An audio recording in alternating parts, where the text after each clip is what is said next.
Growing up, I didn't dream of being a farmer. Looking back, some of my fondest memories have always been related to food and enjoying food together, whether that was big family dinners at the kitchen table or sitting for late night snacks with my siblings at the island. It wasn't until more when I was in university that I got introduced into the farming side of things. I studied in the Faculty of Land and Food Systems, so although it was focused on nutrition and health, we did touch more on how our food is grown as well. I'm Simran Panatch, and I'm the Managing Director here at Athiana Acres.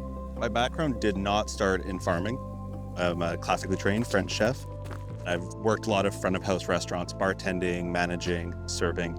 Once I left high school, I started to really get excited about nature. My cousin was growing a potato that sprouted in her pantry, and I said, whoa, what's that? She says, well, it's going to produce more. And I said, what do you mean? So she explained the whole thing to me. That day I went out, got about 4 gardening books, read through them in like 2 days, and was just in love after that. It really sparked my passion for farming. My name is Daniel Garfinkel, and I'm the farm director here at Athiana Acres.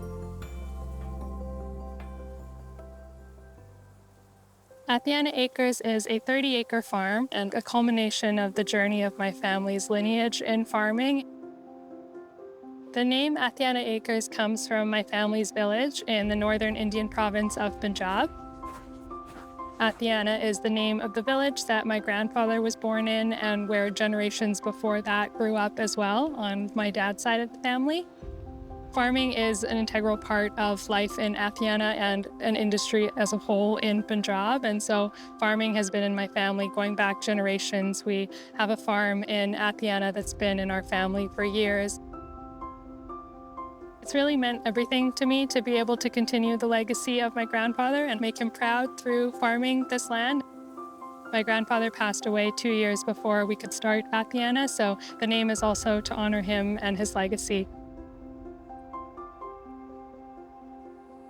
We're here in our radicchio field. We've got about 25 different varieties growing. This is a cultivated dandelion green, super beautiful crop.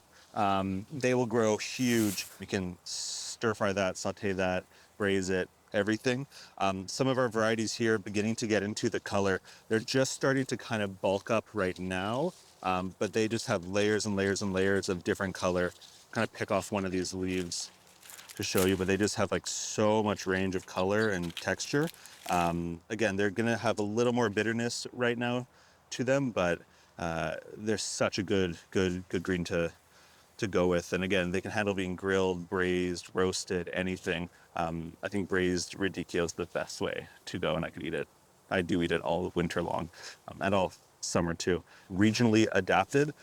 I think more West Coast farmers need to get on board with radicchio. I think we need to slowly start kicking lettuce out, bringing radicchio in. It holds in your field 5 times, 10 times as long as lettuce does.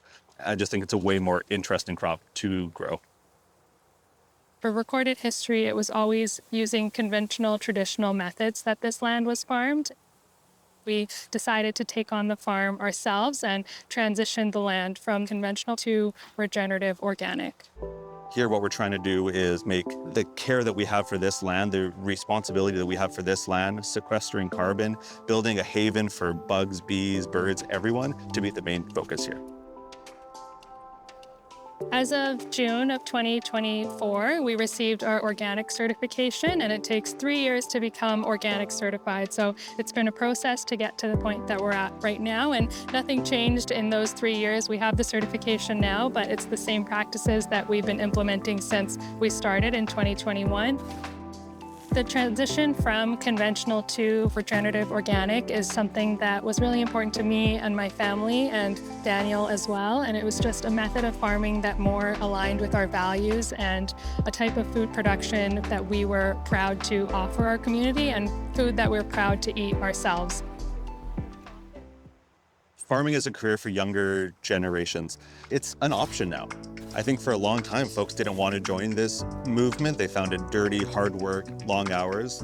It is all of those things. I think now, though, we have this younger, engaged community that finds it fulfilling. It's not desk work. It's not mundane. It's not boring. They get to use their body. They get to engage with nature. You're growing this beautiful range of products. And we're so lucky. We get to feed our neighbors, feed our local restaurants. Families get to tell us what they have fed their families. I think it's scratching a huge itch of fulfillment that a lot of jobs these days are not providing. They're usually like a little kind of wild and random. We love them though, but like all the dahlias and all the planter boxes along this center, these are all of our seed dahlias. And there's like no two that are of like different shape, size, etc. So it takes years and years and years to create that blend that is going to be semi-consistent. We do a lot of events here, and we are diversified in the things that we offer here at Athiana Acres. Flower bouquet making workshops, pumpkin bouquet making workshops, intro to regenerative agriculture, yoga, tours, private functions. We offer a whole wide range here. One of the main reasons why we want to kind of be a pillar for the community to come and be here is we really see this as a community farm. We have neighbors that are overlooking us everywhere here. We want them to feel like it is their farm. Since we opened in 2022, there's been a really positive response to the farm in terms of engagement with our community. We obviously want to expand and have more reach, but so far the local community has been really receptive to what we're doing here and really interested in what's happening on the farm.